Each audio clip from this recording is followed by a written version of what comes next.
for a 6-person family. With sin and be washed in the blood of the Lamb. There's a fountain flowing for the soul unclean. Oh, be washed in the blood of the Lamb. Are you washed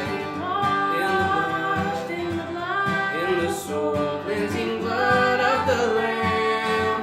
Are your garments spotless? Are they white as snow? Are you washed in the blood of the Lamb?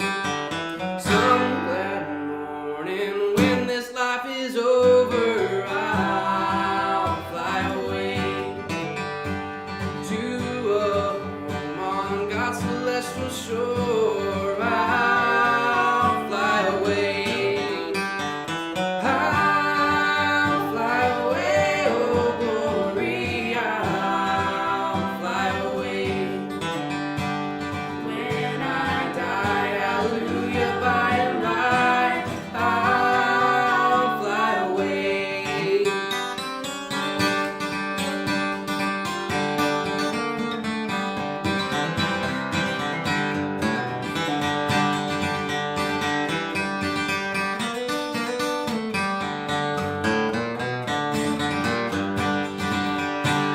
Just a few more weary days and then I'll fly away to a land where joy shall never end. I'll fly away.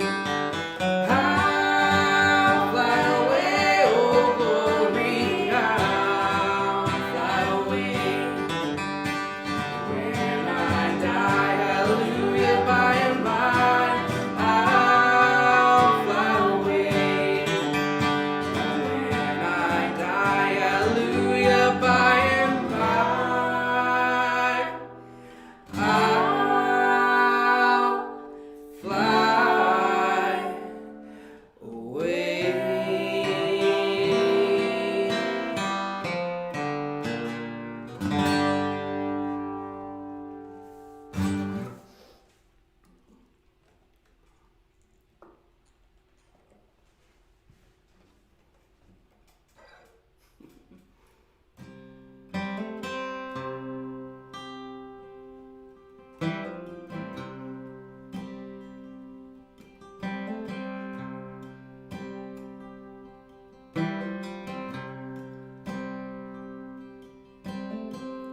You were the word at the beginning, one with God, the Lord Most High. Your hidden glory in creation, now revealed in you are Christ. What a beautiful name it is. What a beautiful name it is. The name of Jesus Christ, my King. What a beautiful name it is. Nothing compares to this. What a beautiful name it is. The name of Jesus. You didn't want heaven without us. So Jesus, you brought heaven down. My sin was great, your love was greater. Well, good evening. Glad to see all of you on here tonight. See two Sister Vickies, Sister Susan, Sister Judy, the Turners, and based on the total viewers, a lot more of you besides. So we're so glad that all of you are on with us tonight. We've got Brother James Shields on. He is getting ready to go to Alaska as a missionary there. We are his first deputation appointment. So if you were ever wondering where we rank in the grand scheme of churches, I just want you to know that we're the first place that he's virtually going. So we're excited to talk to him tonight about all that. Before we get started, I do want to ask if you have any prayer requests. Please go ahead and share those in the chat. I want to mention that Megan Matthews had a COVID test that came back negative, so we're grateful for that. She works at a daycare, so it's around a lot of people. Sister Susan put in a prayer request for one of her team members for Pearland ISDs in the hospital with a possible blood clot as a complication of COVID. Another team member's mother is recovering from COVID, and her father is in the ICU with COVID. And another one of her team members had a stroke and only 52 years old. So a lot of people there going through a lot. We want to pray for the Pearland ISD administration with so many of their people being affected and just having to deal with this year and all the crazy things that are going on. We definitely want to pray about schools starting. I know that everybody's aware at this point that Alvin ISD at least is getting ready to start virtual learning in a couple weeks, and then students will have the option to go on campus or not September 15th, I think. And if that stays at the earliest. And so teachers are, of course, stressed out and overwhelmed. Parents are stressed out and overwhelmed as they try to figure out their own job situations. And there's just so many things going on. And so we want to be in prayer for our administrators, for our teachers, for our parents, cafeteria workers, especially those kind of people that are working at lower wages and yet taking a disproportionate amount of risk. So we just want to pray about all those situations, as well as for the president and Congress making decisions, for our mayor, governor, Judge Sebesta for the county, as they're all dealing with unprecedented situations. I am pleased to observe that Alvin has had a declining number of new COVID cases for 5 days now. Now, it has not declined very much, so the fact of the matter is that right now one big day could wipe that out and kind of put us back where we were, but we're praying and trusting that God is going to keep those numbers down so that we can return soon. Chetty mentioned several at the hotel there where they stay are in need of prayer for health surgeries and treatments. I see one comment that my volume is a little low, so I'm going to try to crank that up. So if I look distracted, it's because I'm distracted. Let's see if this works better. So we certainly want to continue praying for Sister Rosemary Dan with some of the ongoing health problems that she has. Let me know if that volume is better. I can turn it up a little bit more. I just don't want it to start clipping. We want to pray for the Stavinoff family. Brother Anthony Stavinoff's dad passed away this week. I'm not sure of any others that I see. That's certainly plenty. There's a lot going on, and so we want to be in prayer for all of that. I see we've got 37 households watching with us right now, so we're grateful for all of you being here. If you would hit the like button and the share button and help us to get this in front of more people. We want people to be able to hear about this ministry. Continue to pray for Sister Stella. I see them on. The Barajas is on. She had her surgery for her hip replacement this week and is home. And so we are glad of that as well. Glad that she is home and recovering. And we just want to pray for her physical therapy and everything else. Sister Janice Blackwell's on too. We want to continue to pray for her as well. Dad says you need virtual crowd noise like the baseball game. So if anybody wants to dial in and provide crowd noises, we definitely love that. I need to put virtual fans behind me. I think that would probably be the best solution for improving our appearance here with our stream. So any other prayer requests? I hope that I turned the volume up again after I saw your comment that it was still a little low. And then we will get, so hopefully that's good enough. every time we tweak the settings, it takes a little bit more. Just it's never right. It's never right immediately. So I'm gonna say going once, going twice on prayer requests, and I don't see any. So let's have a word of prayer, and we'll get started. Heavenly Father, God, I thank you for this day. I thank you for your love and your mercy toward us, Father. I thank you that you are with us, that you guide us and direct us. I thank you that in the midst of all the pain and the heartache that people face, that you're the one who can strengthen and encourage them.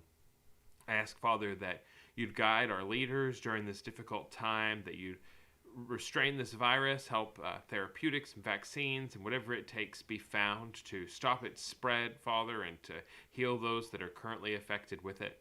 Father, we pray for the Shields family as they get ready to leave their home, leave the people that they know to go and serve you in a field that's not technically foreign, but is sure different. And we just pray that you'd encourage them and that you'd use this time as we hear from him tonight to bring yourself glory as we covenant to pray for this work that they are doing. I ask these things in Jesus' name. Amen. All right, so first, before we get too serious, let me pull this in here. I just want people to know that some people doubt whether or not I am responsive when somebody puts a suggestion like that in.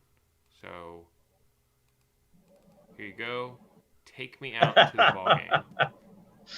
So I don't have a virtual crowd. I don't have a good way to get that set up. So, all right. So, Brother James, tell us about yourself. Who are you? Why are you here on this Zoom call with me on a Wednesday night? Well, where to start? I'm a husband of almost 20 years to my wife, Stacy. We have 4 children, ages 17, 15, 13, and 9. 2 girls are the oldest and 2 boys, Carolyn, Janie, Benjamin, and Grady. Just wonderful, all unique, and I can spend forever talking about them too. I'm a freelance artist. I am also a Marine Corps veteran. I graduated from the Texas Baptist Institute with my master's in theology, and been working alongside other missionaries for the past missionaries and ministries for the past 6 years after graduating. And as I was looking for God to provide the sending church that he had for us after placing Alaska on our heart. I think that zooms through it really quickly. I'm open to any detailed questions about it all. So you definitely, one of the missionaries that you worked with, church planners you worked with, is ours, Corey Page. So I don't want anybody to hold that against you. I understand why you didn't bring that up right away. That's not your fault. You were able to be with him and everything. So kind of tell us. So you were at TBI, in the Marine Corps. How do you get those? Those don't always go together. So tell us a little bit about that. Okay, so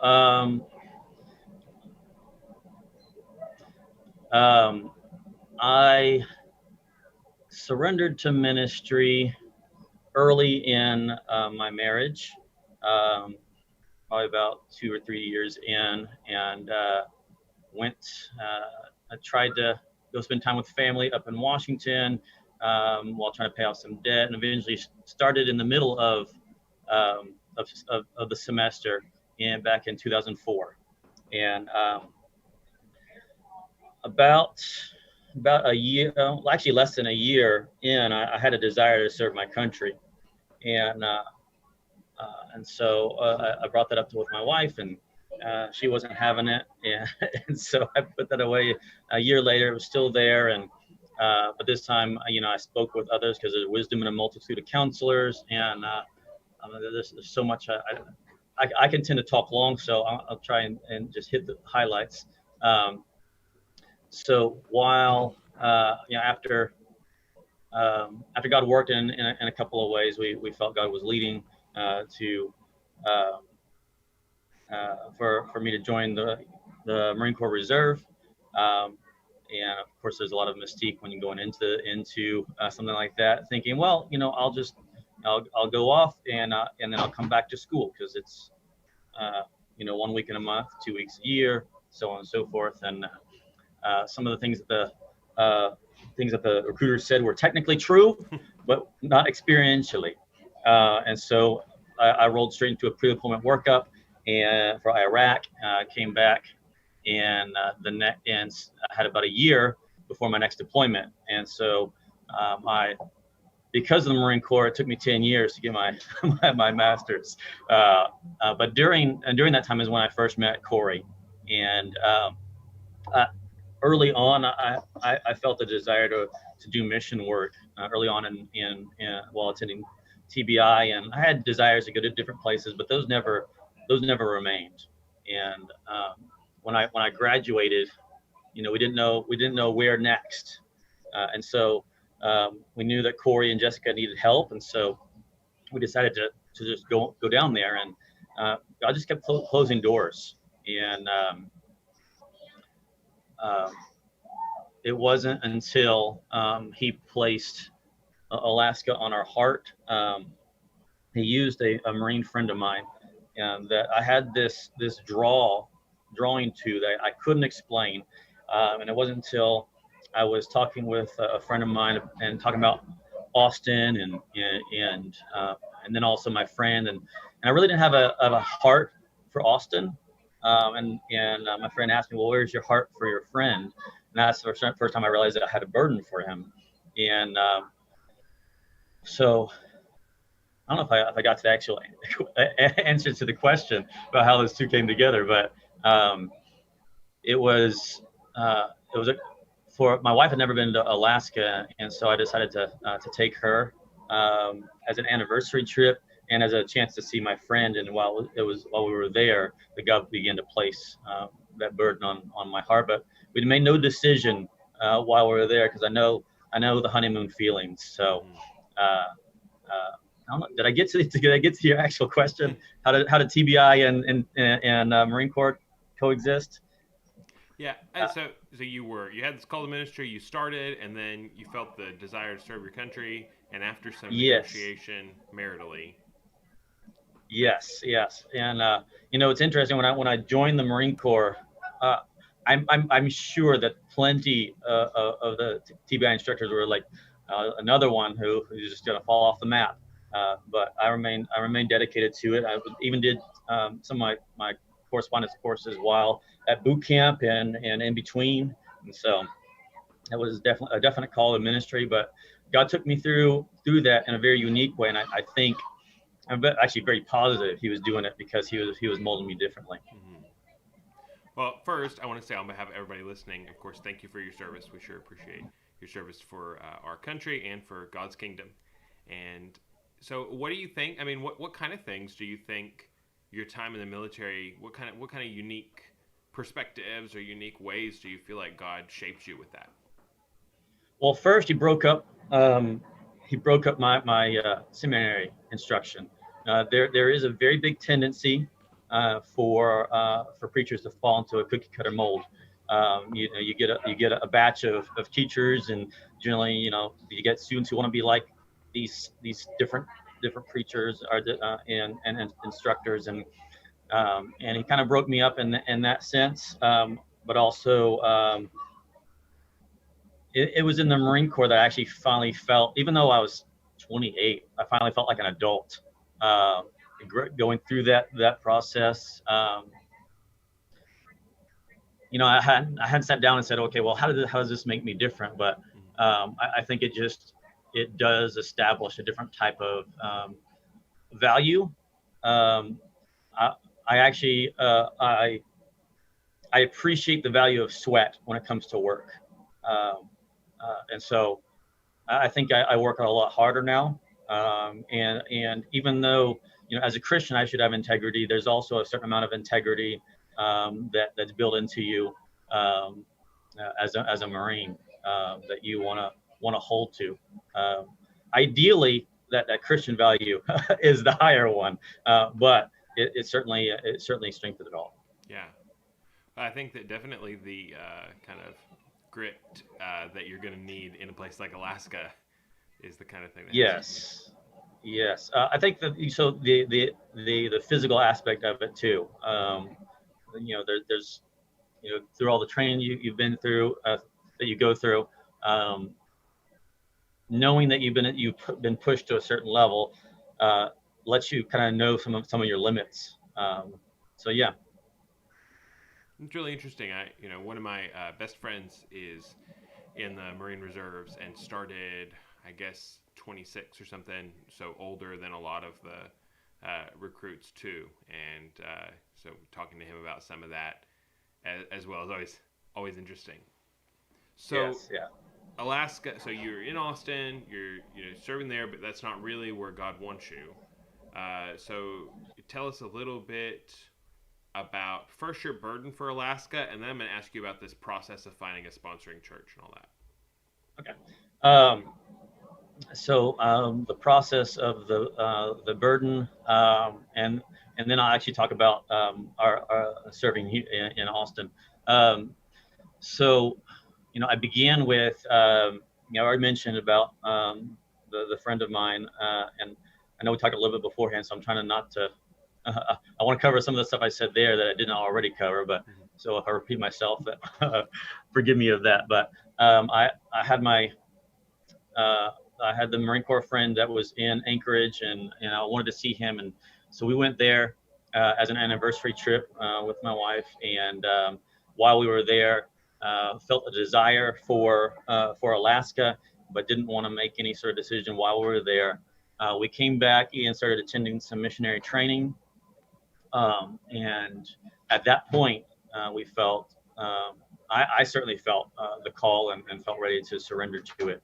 And so my wife and I surrendered to Alaska as missionaries.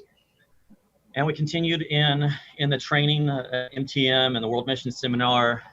And several months later, my wife accepted Christ as her Lord. She had repented before. She had believed that he died on the cross for her sins, but there was an aspect of allowing him to be Lord of her life that she just wasn't willing to do. Even though so she thought she was saved because she'd gone through those steps, but then she came to Christ, and we realized, whoa, hold on. She didn't surrender to the Holy Spirit when she surrendered to Alaska. So we put Alaska on hold for about a year, and over the course of the year, God continued to point towards Alaska in a number of ways, sometimes small, sometimes bigger ways. And after about a year, we felt that was still there, and we approached Cedar Creek Missionary Baptist Church in Palestine, Texas, about going, and they were willing to send us on our first survey trip. And we went up there, and while we were there, we didn't have any peace about. We started off in Anchorage, went up to Wasilla, Palmer. Didn't have any peace about starting in any of those places at that time. Went all the way up to Fairbanks and North Pole. We actually wound up in North Pole because in Anchorage we had met a man who reminded my wife of her dad, and he was in ministry and said, "Hey, if you ever make it up to North Pole, you got a place to stay." And we had gone through pretty much the entire trip, visiting places, not feeling peace, and we were about to the end of our budget and about to the end of our week, and we said, okay, well, what next? We've been to all these different places, and so we said, well, might as well go up to North Pole. We had that invitation, and so we traveled up there. There didn't have any peace, and even between ourselves, and we were kind of at odds with each other, even though even though married people don't ever do that. And it was at that point that a church member contacted us and prayed for us. And after that, the only thing that we had left was a contact out in one of the villages. And we said, well, it wouldn't at least hurt just to call and talk to him. And so we knew we couldn't go visit him because we were out of budget. You had to fly out there or some other method that will cost a lot of money. And so we called him up and told him who we are, what we were doing. And he said, well, I don't know where you are, but if you're anywhere near North Pole, we can get together and talk. And they'd actually wound up in North Pole because his wife was pregnant and their child was due early. And we got a chance to talk with them, and God set our eyes on the Villages.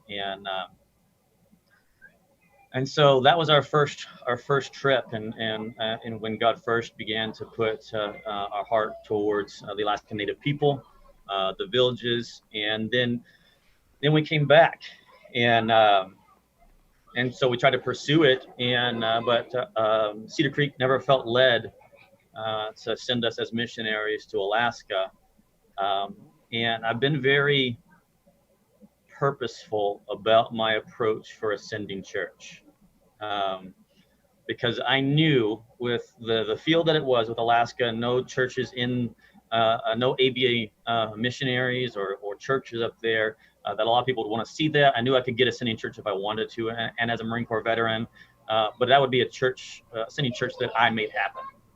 So I didn't really put it all out there that we were looking, or I didn't go hunting for one. I wanted God to put it together, and so during that process, we worked alongside a couple churches, and Corey knew what we were going through, and he said, well, why don't you come down here and help us while you wait for ascending church? And so we came down and to check it out, and there was another couple who had come down to work with Corey and Jessica, and they just came on faith and trusted God to provide and provide them a place and a job, and God did that. And so my wife was like, we can do that. And so I also agreed and approached our church, and they, while they didn't feel called to send us as missionaries to Alaska, they were willing to send us to Austin, to the Austin area, to work with Corey and Jessica, to learn and work with them. And so we spent there last year with them, and it was interesting because of the process that God took us while we were working in that area. Because when we came to them at that point, things with Disciple Life that they had started, had built up to a certain point. We came after all fell through as they were trying to transition into somebody else, and so they were back to square one. And so we got to be with them while they were trying to get something started inside of a home and inside of a small group and a study and so forth. And after they left, we were able to transition over and work with Scott and Kate Jones. And where they were in their ministry was that they were going through the phase of going from meeting in homes to a more public location. And then after we felt like God was steering us, and we felt the push and the pull from that we've learned about in our training, that we actually came over and worked with Faith Missionary Baptist Church in Round Rock, and then worked with them for a time in an established building. So seeing that hindsight is cool. Seeing guys got to worked all that through, but in the middle of it, it's all chaos. So that brings us up to where we are now, with just prior to everything that worked together for sending us.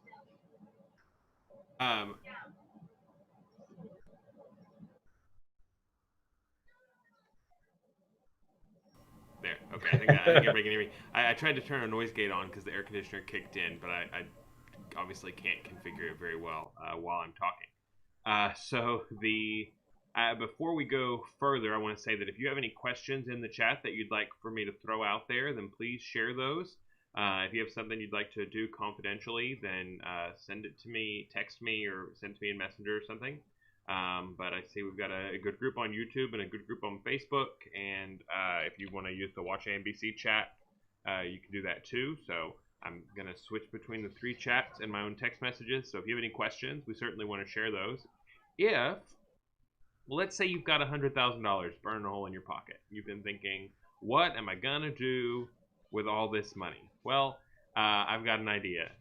If you go to alvinmbc.com/give, then you can select missionary from the chat, the section there. You can select missionary and send an offering, and we will give that a little bit of time to process. It takes a few days, and we'll get a check together to send to the Shields family to help them with their work and to kind of hopefully be a blessing to them for the time that he's taken to spend with us today. So it's alvinmbc.com/give. If you're set up for text giving, if you do any dollar amount and then just write to, like, TO missionary, it'll designate that as well. And so we would love to give you an opportunity to do that. So that's our mid conversation break to let you know that you can give and contribute there. So, all right. So we are at this point. You are in Austin. God has used all these different experiences that seem totally irrelevant, right? You've got your military training, you've got your seminary training, you are taken through 3 different churches to see these, like, different phases of work. You go on an anniversary trip. That's all, like, you've got all these things that work together to get you to where you are. You are seeking a sponsoring church that is going to be God's sponsoring church, not one that you would kind of drum up with your own will or, what people are looking for or anything else. So you've got all these things put together, and now here we are going to Alaska. I guess I want to ask about Alaska, but I want to ask a little bit about what is it, do you think, that makes Round Rock the sponsoring church that God had you go through all this trouble for? Yeah. So where to start? So one of the things that happened with Faith,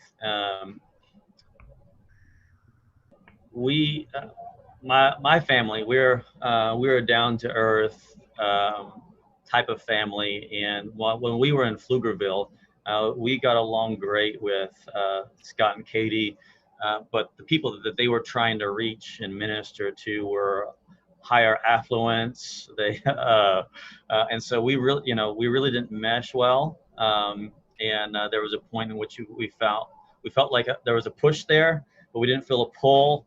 And Tommy Estes of Faith actually came to Scott and asked him if he could have us. And at that time, I knew that Faith had been involved with Celebrate Recovery, an addiction recovery ministry that's Christ-based, and I know that there's a significant amount of addictions in Alaska. I knew that there would be a great tool underneath my belt, and I felt like that was a good next step, but I didn't know if that was the next step, the right next step, or God's next step, and so, but I felt a lot of I didn't have a lot of peace in my heart until the point in which I was willing to say yes, this is the right next step, but I didn't want to be the one to convince my wife, and so I didn't say anything to her.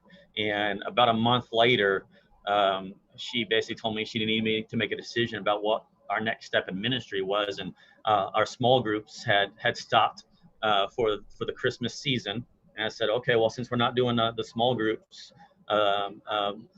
during the middle of the week, let's go over to Faith on Wednesdays and see what God does. And after a month of doing that, if we don't feel like that's where God's leading, then we'll go somewhere else. And so we took that step, and it was just that first Wednesday that we went there, and she saw the Celebrate Recovery ministry and saw the need and how she could help, and that she was convinced, which is a big deal in our relationship, because I believe that God speaks to both and leads both the husband and the wife. And so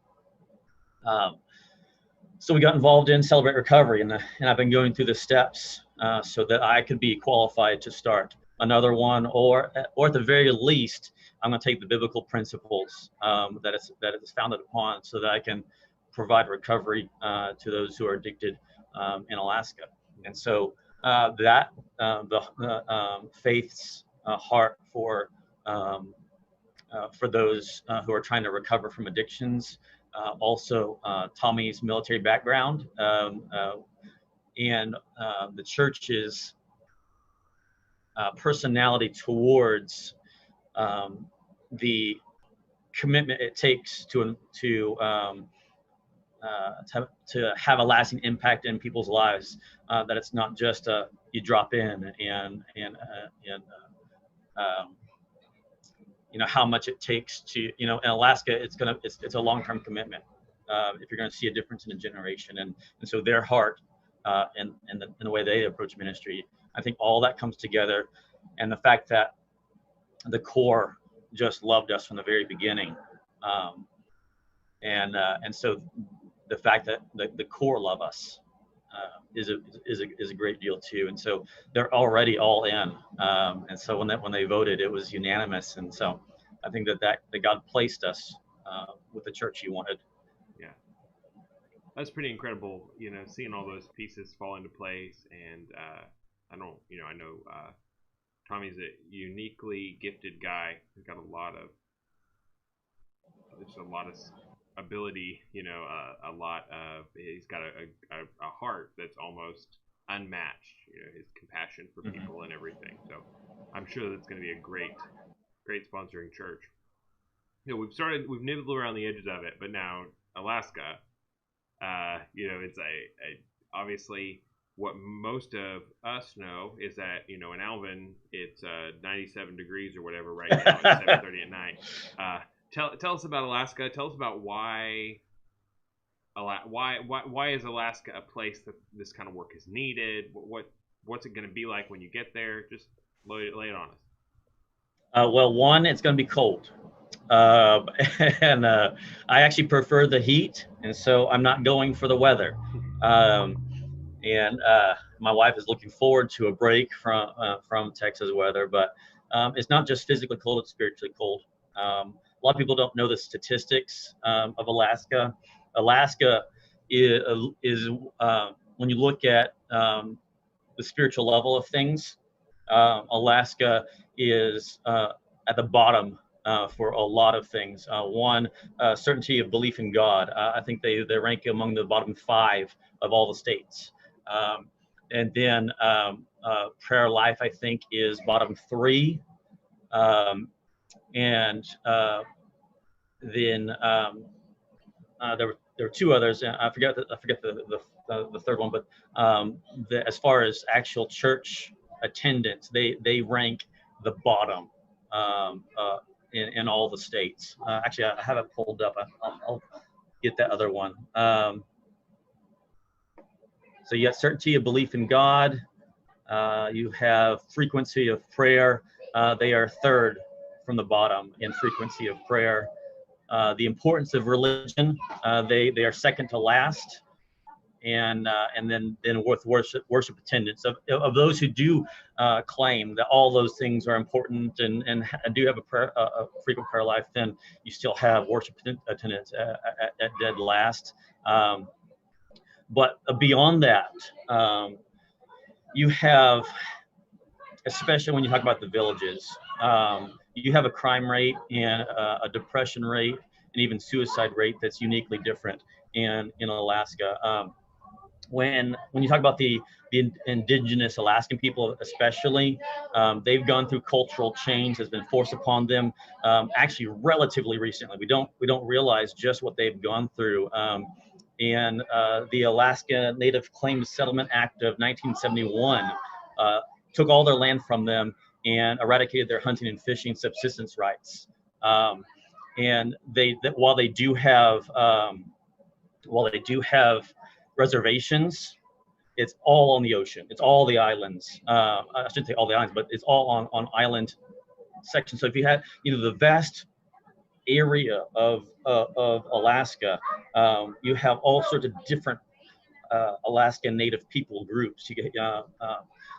So not all of them are accustomed to living in those locations. So what they basically went through was a cultural genocide, where the men were used to providing for their families, and then all of a sudden those subsistence rights, a lot of those were taken away, and the ones who actually were able to provide were the women, because they had all the crafting stuff that they could sell, and so the men were left with, well, what's my purpose? And this is a generality, but they have gone through what would be called a PTSD as a culture, not knowing how to cope. Imagine being moved to somewhere else and have to live in an entirely different way. It's all culture shock, and so what you have is a people group trying to a people group trying to diagnose themselves and treat themselves. And so what they do is they turn to substance abuse. It has one of the highest per capita alcohol consumption rates in the nation, and that's true across all age groups. It's the prevalence of alcohol dependence and abuse is twice the national average. And then even with substance abuse, more than 50% of the population in the villages struggle with it. And then you have the worst crime statistics in the village.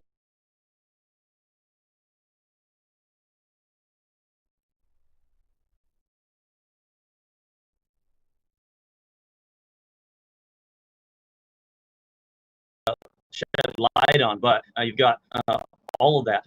In their lifetime, more than 3 out of every 4 Alaska Native women will be physically assaulted, and then you can add on to that. And then they also self-medicate their condition with suicide. Alaska Natives have a suicide rate that's almost 4 times the national average. See, nationwide, people in their 40s and 80 plus are most likely to commit suicide. But among the Alaska Natives, 39% of their suicides are in the 20 to 29 age group. Those aging 10 to 19 account for the remaining 61%. And then you've got roughly 80% of all Alaskan suicide victims are male. And so there's a huge darkness in the villages among the Alaskan Native people. And adding to that is the fact that when the United States took on Alaska, they actually sent missionaries to go in and civilize the Alaskan Native people. But they sent in religious groups that were very works oriented. And so that was, they didn't see any hope in the next life. They didn't see any hope in this life. And so then you have all the fallout of that. And then the other statistic is that 80%, and I'll mention to you beforehand, that 80% of the villages have zero gospel presence. So there's a huge need to make a difference for the Alaska Native people. Yeah. With that 80%, like, how diverse are those groups in terms of like language, or I mean, is that? So one thing I'll set straight, and I know you didn't bring it up, but people tend to not know. Eskimo, for one thing, is a tribe. It'd be like saying Cherokee or Choctaw. You wouldn't call one the other. And so when you talk about the Alaskan Native people, you can't use Eskimo to refer to all of them, just like you wouldn't use Cherokee to talk about all Native Americans. And so you have a whole bunch of different tribes, and a lot of them have their own languages, but their languages are practically dead because of the cultural genocide that occurred when we sent people to colonize and to civilize the Alaskan Native people. We took their children away from them and put them in schools, and they were disciplined for speaking in their own native language. The Alaskan Native people had a beautiful culture in the sense that the mothers would actually tell their children to go into the elder tent while they were meeting and tell them, I want you to steal their knowledge. And so they had a huge respect for elders, those that were older than them, and so that's what allowed them to when the United States came in with missionaries, they looked up to them and were willing to listen to them, and that's actually contributed to to the decline of it all. And so I don't remember I don't remember what the original question was, but getting off into you were asking about the languages, and the cultural diversity. So by and large, what we know of the Alaskan Native life is gone. There are museums and efforts to keep some of it alive, but for the most part, you're not going to find people living the way that they used to. So do the different tribes then, the people predominantly speak English, their native languages have been eradicated, which is there's still some that there are movements to try and keep those alive, but it's effectively gone. Everybody does speak English and so forth. So something that's tragic, but in terms of evangelization and stuff, having a language range like that is helpful. Right. So what, based on the different models that you've seen, I mean, you had your TBI education, you had your own upbringing, you had Corey and Scott, and then Tommy, and what is your approach going to be when you get to Alaska? What do you think? Obviously, no plans to survive first confrontation with the enemy, but what do you think? The main thrust is discipleship, of working alongside people and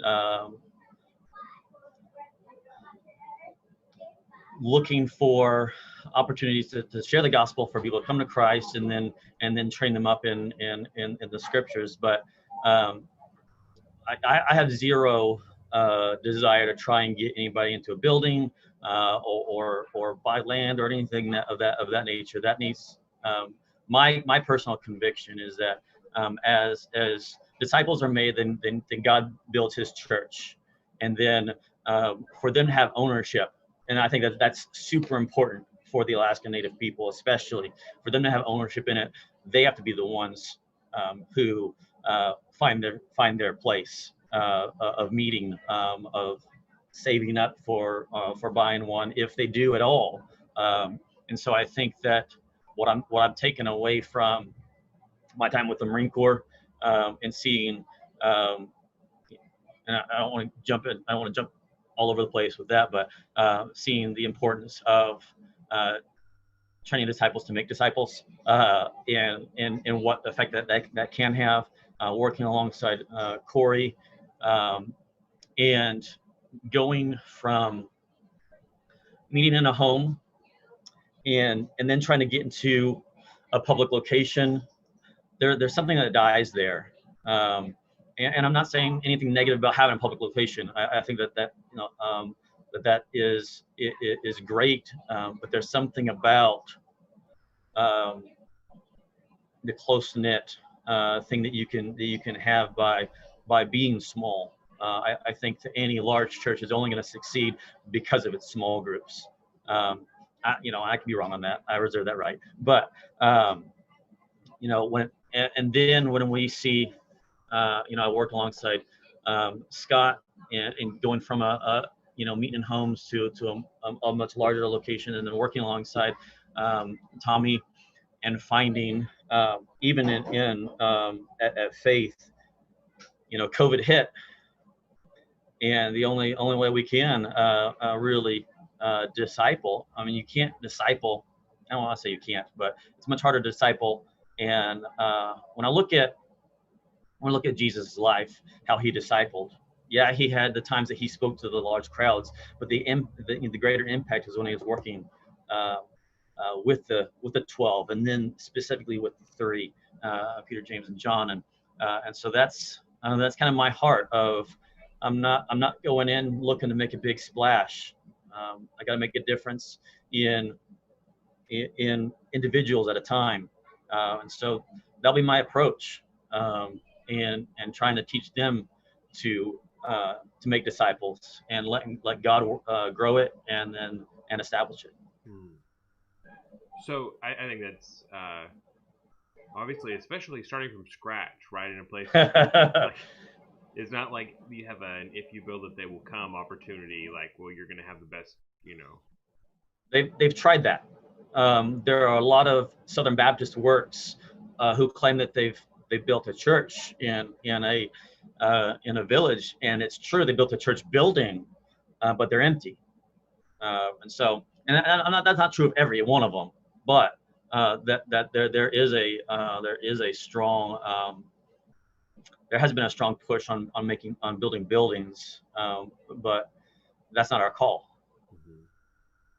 Yeah, so I think that most of the people listening will know that one of my pet peeves is the temple theology that we have about buildings a lot of the times. Like, we think the build, you know, even the language, like this is God's house, this is a sanctuary, or whatever, is unbiblical. The people are God's house. We're God's sanctuary. We're His holy place. But I do think, especially in like a culturally Christian area, you have that terminology that builds up over time and it shapes people's minds. And, you know, we try to draw that distinction, the church building versus the people, but we don't do a very good job of drawing that distinction a lot of the time. So I think that a clean slate, in some sense, you know, where you're dealing with people that have less gospel presence, you don't have as much to unteach them, or as much baggage, expectation wise. So with that, I guess with your immediate plan, I know that you've mentioned before, like you want to go to the villages long term, but like day zero, what does that look like?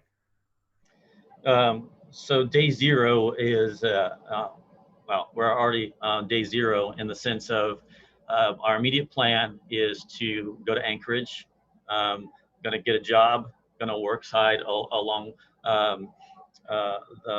my Marine friend who I was able to lead to Christ over the phone a couple of years ago, and who needs discipleship. He's got a coworker who's looking forward to me coming, so I'm looking forward to opportunities to disciple him.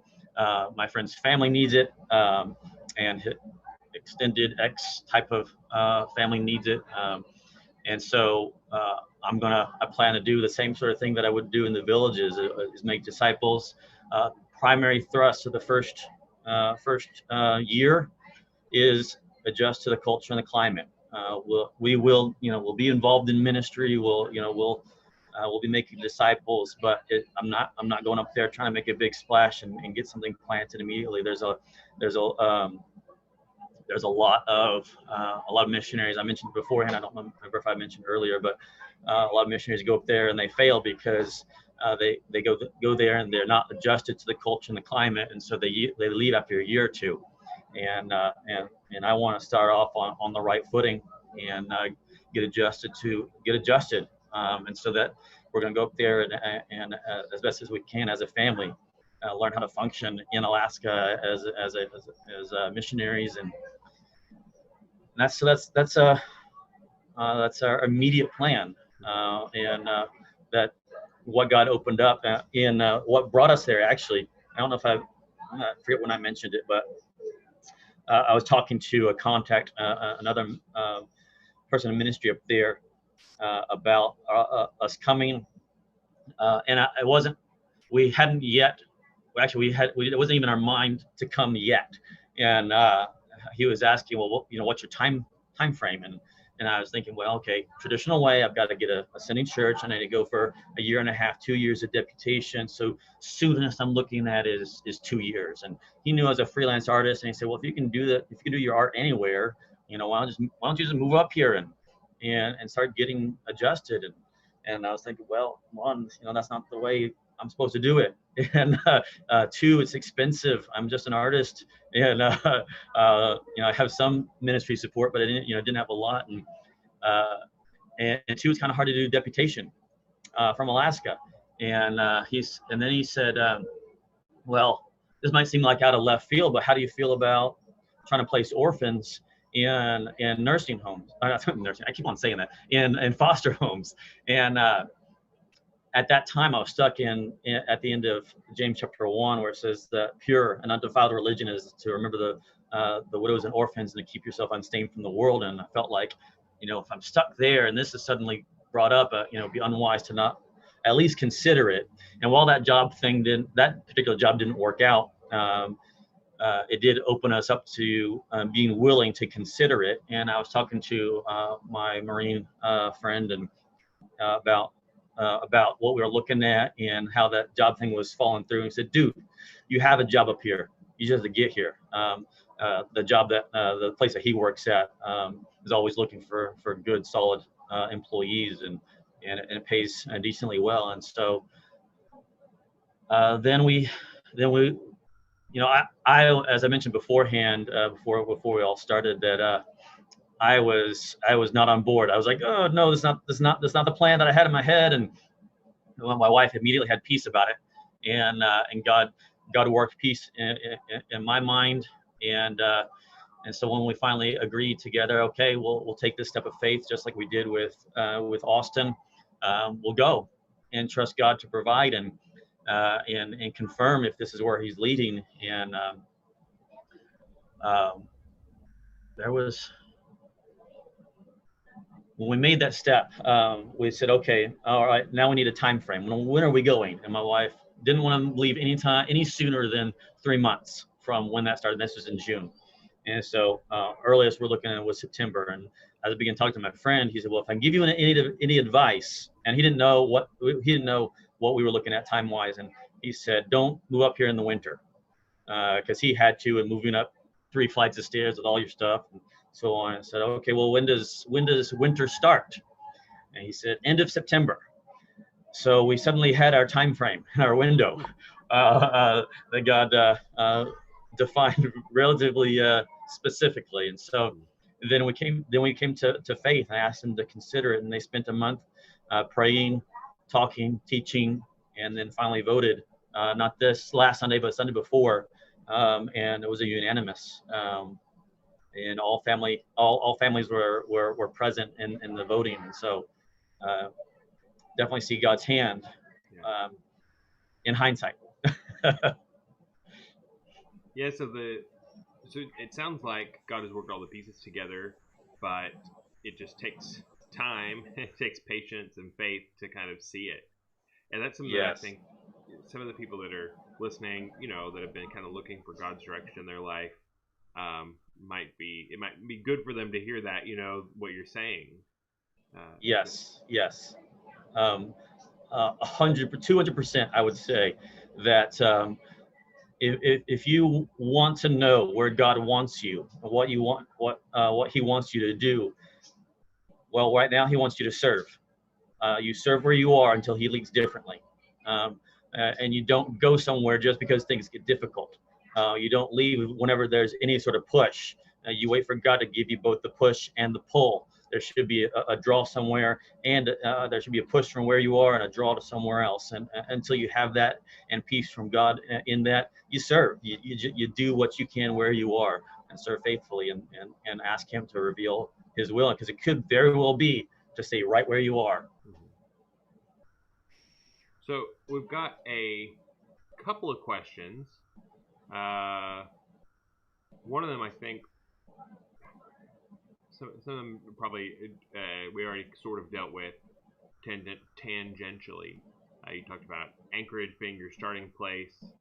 One of the questions was, in the tribal areas, what do you think like a basic plan for daily living would be? But it sounds like that's probably outside your horizon of clarity right now, or? Depends on, well, ideally where I would like to be is I never want to not work. One, I think just because of the nature of Alaska, they value work. They value people getting in with their hands and so forth. And so, but I would like to be able to get to the point where I have enough support that I can work part-time. And then I can devote the rest of the time to ministry. And what that would look daily is ideally I have some sort of hands-on job with either welding. I missed that portion. I did take about a year in all the 6 years of God unfolding His plan. I took a year to learn welding. So either working in welding or drains or whatever it is, some sort of job that let me work my hands out in the community, establishing relationships, helping people. And in the villages, you really have to earn the I wouldn't say the right, but almost the right to speak into Alaska Native people's lives, because there's a lot of racism, and for someone with my skin color to come in, they have to know, and not just head knowledge, but experientially that I care, that I'm not just another white guy coming to a village trying to change up their life and change up their culture, that I'm there for them, and for their eternal, eternal destination and relationship with God. And so I would spend some of that time working. Then when I look at the early church, what did the early leaders place an emphasis on? Prayer and ministry of the word. And so I ideally would have a huge dedicated portion of time asking God to do things that I can't, because if we're going to reach in a unique way, it's going to be before God's throne, asking Him to do things that so point to Him in their lives, that they be open to receive the gospel.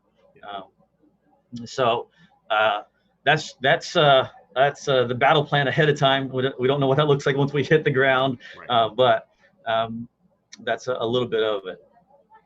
Yeah, I think that's really good. I really appreciate your thoughtfulness on the fact that whether you're in Jerusalem or whether you're in Austin or whether you're in Alaska, that Acts 6:48 plan of ministry, prayer and ministry of the word, and then that James 1:27 underpinning, the visit the orphans and widows in their affliction, like that practical love ministry combined with prayer and ministry of the word. Really, it almost takes together the Great Commandment and the second, as the model of ministry, like loving God and love for people. And I think that's what's sustainable. That's one of the things that Corey mentioned that has been really interesting to me, about a big lesson that he learned from his time in Austin was the desire to be patient up front and like spin that flywheel and build that momentum over the long haul to have something more sustainable. I think that's really good. Yeah, and I really feel like that's how God has molded me. And you asked about how the Marine Corps, along with seminary, uniquely shaped me, and I think we've come kind of full circle in me be able to answer that question. See, when I was in high school, I wanted to draw comic books, and I wanted to get out into the workforce and start getting into that. And my parents convinced me to at least go to school in case that fell through, and of course that fell through. And I worked in video games, and then God called me to ministry. And I was young, and I was thinking, all right, I'll go to ministry. I'll be this young preacher. I'll start making an impact, and I'll have some big ministry by the time I'm 40 and make an impact in people's lives. And then God took me 10 years through seminary. And so almost from the very beginning, he's molded me in the sense of, when we started working with Scott and Katie, they kept on coming back to, I forget the name of the song. Is it Conquerors? When he says, give me hope like Moses in the wilderness. Mm-hmm. And I began thinking about Moses in the wilderness. I felt he was called 40 years prior.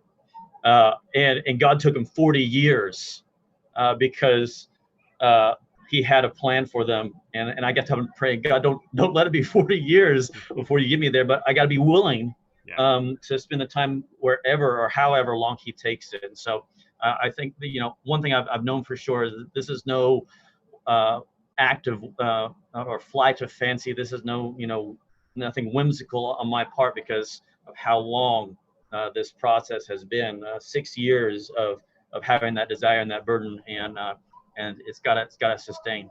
And because if we're gonna make a difference in a generation, you gotta be committed to the long haul. Mm-hmm.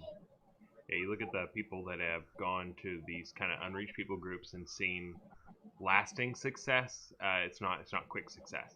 That builds the roots. And when I went to Indonesia last April, was talking to a Bible translator there. Because Chase went and got himself snake bit, we got a chance to visit with some of the other Wycliffe translators.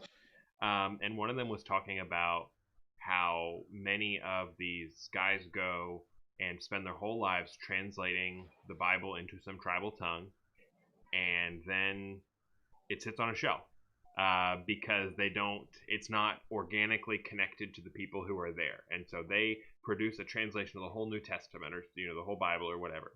And so the model that works a lot better for Bible translation is you translate the basic stories, and then you evangelize people, and then you have them help you translate it so that it matches the idiom of the people and the culture, and they take ownership in it, and they realize that this is God's word to them, not to this foreigner who's come in, and it's their job. And so what you're talking about, to me, it kind of dovetails with that pretty neatly.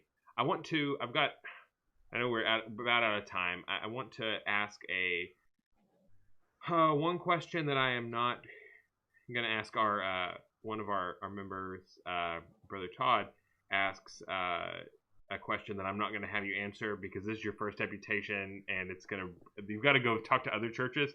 But I'll say his question was, with the uniqueness of Alaska and the people there, what Bible version do you plan to use to be effective at teaching the Bible? I'm not going to put you on the record. Another question we have, there's two more questions that I want to get to that have been asked, and then I'm going to ask you about your needs and prayer requests. So first question is probably going to be easy for you. What will your kids' situation be like up there in terms of school, and what are your plans there? Well, we already homeschool, so that's going to be a pretty easy transition.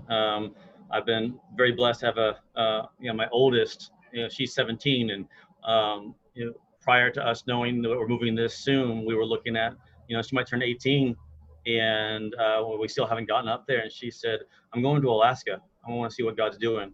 And so I've been very blessed in that situation. So as far as our kids go, we'll continue with homeschooling. Okay, awesome. Next question was, because so much of Alaska is only accessible by helicopter or float plane or whatever, how does the practical side of that affect what a ministry looks like up there? I don't know. And I do know that there are a lot of ministries that require pilots, or there's been a lot of success being able to go down the river, the Yukon. But as far as I don't personally have personal insight as to what that's going to look like practically. I do know that there are some who will go for short periods of time into the villages, but I kind of feel different about that. I feel like if I'm going to make a difference, I got to live with them. So I don't know. I might get up there and might find out that works really well. I don't know, but I just, in my heart, in the way that I think I'm geared, I wouldn't want that type of ministry where I'm only there for part of your life. Mm-hmm. So, yeah, that's a real challenge. Trying to, and I've got lots of missionaries who feel really strongly in one direction or the other. Like one side is, we only want to be there part of the time because we don't want them to turn to us for everything. We want them to depend on their own leaders and stuff like that. And then on the other hand, just the point that you just made, right? Like if I'm only there part of the time, how can I have a real relationship if I feel like a mercenary, with you? So yeah. It only costs about, I think, $100,000 to get your helicopter pilot's license. So hopefully somebody will get on alvinmbc.com/give and get that handled. So but before we close, prayer requests you have and specific needs that you have right now. Prayer request is our actual move coming up in September 9th, 12th, that time frame. We'll be driving, going up through Canada. Concerns being about COVID and how that'll impact. When we were making that decision, I was stuck in a hard place in the sense of passport. My wife has a passport. I do not. In order to get into Alaska, you either need your passport, or for what I've learned, or what I think I've learned, is that you can get into Canada. Sorry, get into Canada with your passport. What I think I've learned is that you can bring up your birth certificate and a valid photo ID. And so it was either send off my passport in the middle, send off my birth certificate in the middle of COVID, and not be able to make it in the time frame that we were looking at moving, or choose to try and go that route that I'm kind of personally uncertain about, because I've never actually physically done it. But and so going through that process of going into Canada and trying to return into the United States without a passport. I understand from their site that I need to expect delays, but I just, that's probably the biggest stress. The greater need is a place to live. It's expensive for a house to rent, looking close to $2,000 for a house that would fit our family. And people in Alaska want to be able to see that you make 3 times that amount in a month. And currently I can't prove that. And so it's got to be a move of God to either open up something that doesn't require quite that much, or someone who's willing to take a chance on a missionary. So that's immediate prayer requests, need being kind of some of the financial, and we're about, I think about $1,300 a month to get to where we need to be able to make to be able to provide and make up the difference in cost of living. I need about $3,000 a month in support to be able to get to the point where I only need to work part-time and can focus the rest on ministry. I expect that one to take a bit longer. So that, and we still need to, we were blessed with someone to tune up our car, get it road ready. The only thing we don't have yet is our hitch, and that installed on our minivan. So, blast that. I think that's it. We got some other things that we're going to want to get once we get there, like the special lighting to deal with the long winters and lack of vitamin D, and then like specific curtains and stuff, and cold weather gear. But those are the smaller issues, I think so. We definitely want to be in prayer about all those. I'm sorry. Yes. And we want to pray that God will give you safe travel and watch over, keep your family encouraged, especially in this initial uncertainty and stuff. I think what you're saying with the birth certificate is right. Brother Gene Gabrielson told me that, at least coming back into the U.S. from Mexico, that they regularly had pastors who would go who didn't take their passport or lost their passport or whatever, that if you use your birth certificate too many times, they give you a ticket for like failure to produce documentation or whatever, but that okay. You're an American, so you can get back in. So, and he said okay. They're very patient. So, sorry, that's probably not relevant to the people watching this, but it is relevant to me. Yeah. so thank you. So he would know. You take people back and forth in New Mexico all the time. So, well, thank you. I want to appreciate that. Yeah, I want to thank you for being on with us tonight. I hope that it's been interesting and encouraging to everybody. I apologize we ran a little bit long, but I think it was worth it. I think we got some really good insights into the work that you're going to be doing in Alaska. It's exciting to see the way God has worked in your life through this time, and I think that he's going to keep on doing it. So let me hit it again. If you want to contribute, if you're signed up for text giving, then just text the dollar amount and then 2TO missionary, and it will designate it toward him. Or if you go on the alvinmbc.com/give, you can do that. And of course, if you mail a check or drop a check off or whatever, and just write James Shields in the memo, we will get it put together. We'll wait a few weeks to see, what all comes in and everything, and then get that sent out. So I know you can be a blessing to him and an encouragement to him as he gets ready to go out. Obviously, normally your first deputation trip would take up an offering right there and hand you a check on your way out the door. COVID is going to ruin that initial satisfaction, but I trust God's going to provide. So, well, thank you everybody for being on with us tonight. Thanks for watching. I do want to mention we had another couple of prayer requests come in. Sister Judy Milan, and I'm so sorry, Colleen told me about this, and I called Brother Jay right before we started this live stream, and I forgot to mention it. She's going in for a CT for her left shoulder that's artificial from a bad car accident when she was younger. She has a complete rotator cuff tear. Poor Sister Judy has been through a lot of physical hardship this year. Sister Janice goes in for a PET scan in the morning. Pray for good results, that it'll all be good for her cancer-wise, that God will continue healing her body.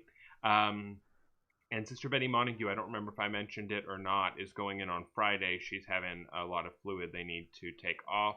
Brother Bobby mentions that Sister Michelle Bryant came home today doing some tests. They thought she'd had a stroke, but have determined that it's not. It may be some medicine stuff, some side effects of her Parkinson's. I'm not sure, but continue praying for her as well, that the symptoms she's having will settle down too. So thank you very much, brothers and sisters, for being with us. Sunday, of course, we will be on our normal live stream time, or premiere video time.